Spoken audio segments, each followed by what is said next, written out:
امریکہ کے صدر Donald Trump نے غیر قانونی ہندوستانی تارکین وطن کو ہندوستان بھیج دیا۔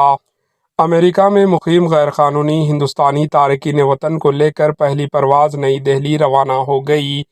امریکی انتظامیہ کے عہدیداروں نے کہا کہ ہندوستانی کو C-17 طیارے کے ذریعے واپس بھیج دیا گیا ہے۔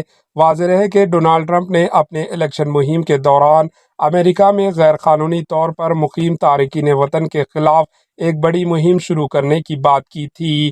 اس سے صاف ظاہر ہوتا ہے کہ ڈونلڈ ٹرمپ کی انتظامیہ نے غیر قانونی تارکین وطن کے خلاف کارروائی تیز کر دی ہے۔ تاہم ابھی تک یہ معلوم نہیں ہو سکا ہے کہ اس طیارے میں کتنے ہندوستانی ہیں۔ اپنی الیکشن مہم کے دوران ڈونلڈ ٹرمپ نے کہا تھا کہ وہ امریکہ کی تاریخ کی سب سے بڑی اجتماعی ملک بدری کریں گے۔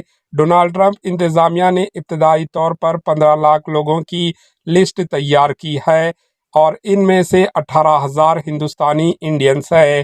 غیر قانونی انڈینز تارکین وطن بڑی تعداد میں مقیم ہیں۔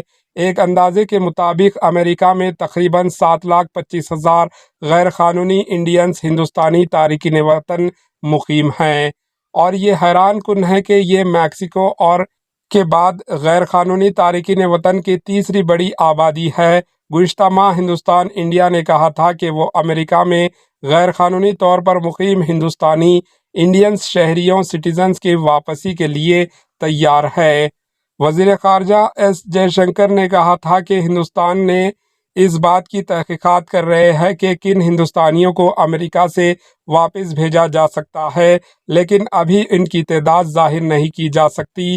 ڈونلڈ ٹرمپ اور مودی کے درمیان بات چیت ہوئی۔